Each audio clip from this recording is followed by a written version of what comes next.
আসসালামু আলাইকুম। সকলকে জানাচ্ছি ফার্মার্স এগ্রোর পক্ষ থেকে আন্তরিক শুভেচ্ছা ও অভিনন্দন।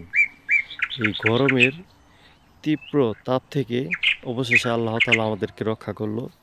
রহমতের বৃষ্টি বর্ষণ করেছে। বৃষ্টি পড়েছে আজকে প্রায় ৬-৭ দিন। তো বৃষ্টিটা পড়ার পরে আমাদের গাছগুলো একদম সজীব এবং সতেজ হয়ে গেছে। কারণ কিছুদিন আগে আমি একটা ভিডিওতে করার সময় দেখিয়েছিলাম যে আমাদের গাছগুলো একদম চুপসে গেছে রোদের। এত পরিমাণ পানি দেই, যেমন যেমন এই যে আমাদের প্রত্যেকটা গাছের গোড়ায় ড্রিপ ইরিগেশন সিস্টেম করা, নজর লাগানো আছে, অনবরত পানি দেই কিন্তু কোনো লাভ হয় না। তোর মাথায় যদি গরম লাগে পায়ে পানি ঢাললে সারাদিন কোনো লাভ হবে না। তো এটা, আর টেম্পারেচার তো একদম ছিল খুব হাই, মানে গাছ ওইভাবে পানিটা শোষণ করতে পারে নাই। কত আর করবে, কারণ তাপমাত্রা ছিল 35-36 এরকম টেম্পারেচার। তবে যেহেতু যাক, আল্লাহ তাআলা আমাদেরকে খুব রহমত করেছে। শুধু যে গাছই খুব ভালো হয়েছে সেটা বলবো না।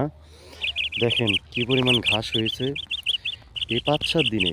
এইটা বৃষ্টির আগ দিয়ে আপনার ঘাসগুলো পরিষ্কার করা হয়েছিল, যেমন এই যে এখনো দেখেন গাছের গোড়ায় সার রয়েছে। দেখেন গাছের গোড়ায় এখনো সার রয়েছে। 5-7 দিন আগে, বৃষ্টির 5 থেকে 6 দিন আগে ঘাসগুলো পরিষ্কার করে নতুন করে সার দিয়েছিলাম। এই যে এইদিকে দেখেন ঘাস একটু কম হয়েছে, কিন্তু ওইদিকে ঘাসের পরিমাণ এত হয়েছে যে শুধু গাছই হয় না, ঘাসও হয়েছে। তো যাই হোক, সমস্যা নেই, ওটা ঘাস পরিষ্কার করব। কিন্তু যে বিষয়টা, বৃষ্টিটা আসার পরে এমন রহমত নিয়ে আসছে যে এটা আল্লাহর শুকরিয়া আদায় না করলে এটা আমার অনেক বড় পাপ হবে। কারণ আল্লাহর আমরা যতটুকু পারবো শুকরিয়া আদায় করব। দেখেন প্রত্যেকটা গাছ ফুলে ফুলে পরিপূর্ণ হয়ে গেছে। জানি না কতটুকু টিকবে, কতগুলো গুটি টিকবে, কিন্তু দেখেন প্রত্যেকটা গাছে একদম, দেখেন প্রত্যেকটা ডালে 3টা 4টা করে, মানে কোনো গাছ মিস নাই। মানে প্রত্যেকটা গাছে 15টা 20টা করে এরকম গুটি আসছে প্রতিটা গাছই। আল্লাহ একদম রহমত, একদম বৃষ্টির সাথে সাথে একদম রহমত এমনভাবে ঢেলে দিয়েছে যেটা আমাদের জন্য, মানে আমরা আল্লাহর কাছে হাজার হাজার লাখ লাখ শুকরিয়া। দেখেন প্রতিটা ডালেই এভাবে গুটি আসছে। শুধু এদিকেই না, আপনারা ভাববেন হয়তো বা আমি আপনাদেরকে শুধু ডালগুলাই দেখাইতেছি। যেমন এই যে এইদিকে দেখেন, এই যে এইদিকে দেখেন প্রতিটা ডালে 3-4টা করে, প্রতিটা গাছেই 8টা 10টা করে গুটি আছে, প্রতিটা গাছেই আছে। প্রতিটা গাছে আল্লাহ তাআলা আমাদেরকে, এই যে একদম দেখেন কতটুকু টিকবে এটা আল্লাহর উপরে এবং আমার পরিচর্যার উপরে ভিত্তি করেই হবে। দেখেন তো, আর গত মাসে কিছু ফলও আমার টিকেছিল এবং অনেক জায়গায় ফল অনেক নষ্ট হয়ে গেছে, কিন্তু আমার বাগানে বেশ কিছু ফল টিকেছে। এই দেখেন পিঙ্ক রুসে এত পরিমাণ গুটি আসছে, আমি দেখে একদম হতবাক। 1টা 2টা 3টা 4টা 5টা 6টা 7টা 8টা, এই যে 9টা 10টা 11টা 12টা, সরি আরও আছে, এই যে একটা 13টা, এই যে 2টা 14 15, এই যে 2টা 16 17, এই যে 3টা 17 18 19 20, এই দেখুন 21, এই যে একটা 21, এই যে একটা 22।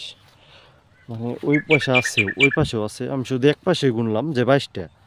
আরও আসবে কিছু কিছু মুখ, মানে ফাটতেছে, এখনও পুরোপুরি গুটি আসে শেষ হয় নাই। তো এইরকম একটা গাছে আমার প্রায় 25-30টা গুটি, সেম প্রতিটা গাছে আমার এরকম। মানে আলহামদুলিল্লাহ, আল্লাহর যে একটা রহমত, মানে আমি লাখো লাখো হাজার হাজার শুকরিয়া আল্লাহর পর। এই দেখেন প্রত্যেকটা গাছেই গুটি আসতেছে, এখনো আসে শেষ হয় নাই। তো আবহাওয়া, আল্লাহ তাআলা যেভাবে আবহাওয়াটা রাখছে, যদি আবহাওয়া এরকম স্বাভাবিক আবহাওয়া থাকে, তাহলে আশা করি আমরা আমাদের লক্ষ্যমাত্রা অর্জন করতে পারবো। শুধু আমরাই না, আমাদের দেশের সকল কৃষকেরাই তাদের লক্ষ্যমাত্রা অর্জন করতে পারবে। আর আমাদের ফার্মার্স এগ্রোর পক্ষ থেকে সকল বাংলাদেশের সকল কৃষক ও চাষি ভাইদের জানাচ্ছি আন্তরিক শুভেচ্ছা ও অভিনন্দন। দেখেন আমাদের প্রত্যেকটা গাছই, যেমন এই যে এইগুলাও কিন্তু একদম মানে যেটা বলে প্রেগনেন্ট অবস্থায় রয়ে গেছে। এগুলা হয়তো সামনের মাসে এগুলা গুটি আসবে, তো এই মাসে আসেনি। এই যে কিছু কিছু আসতেছে, এই যেমন মুখ ফেটে দেখেন, এগুলো আস্তে আস্তে এই যে মুখ ফেটে বের হইতেছে, এই যে আস্তে আস্তে বের হইতেছে। হয়তো কালকে বা পরশুর মধ্যে আরও অনেকগুলা গুটি বের হবে। যেমন গুটি কিছু অনেকগুলা বড় হয়ে গেছে, আবার কিছু অলরেডি কিছু গুটি আসতেছে। এই যে দেখেন একটা অবস্থা দেখাচ্ছি, এই যে রোদ্রে কীরকম অবস্থা হয়ে গেছিলো, এখনও এর কিছুটা নমুনা রয়ে গেছে। তো যাই হোক, ওটা বড় কথা না, বড় কথা যে অবশেষে আল্লাহ রহমত নাজিল করেছে। যেটাই হোক, আল্লাহ তো তার বান্দাদেরকে ফেলে দিতে পারবে না। হয়তো আমরা আল্লাহকে ভুলে যাই, কিন্তু আল্লাহ তার বান্দাকে কখনোই ভুলবে না। পৃথিবীর যত মানব আছে সকলে তো আল্লাহর বান্দা। দেখেন, সেই জন্য আল্লাহ, যেমন বাবা মা কখনোই তার সন্তানকে যতই রাগ করুক, যতই বকুক বা যতই মারুক, কিন্তু দিন শেষে সে মা আর আমরা সন্তান। তেমনি দিন যতই হোক, আমরা একবার না একবার বিপদে পড়লে আল্লাহর নাম নেই। তো আমরা চেষ্টা করবো সবসময় আল্লাহর নাম নিতে। তাই আমরা কখনোই আল্লাহকে ভুলবো না। সবসময় সকলে চাইবো যেন আমরা 5 ওয়াক্ত নামাজ পড়ি এবং সবসময় আল্লাহর নাম সবসময় মুখে জিকির করি।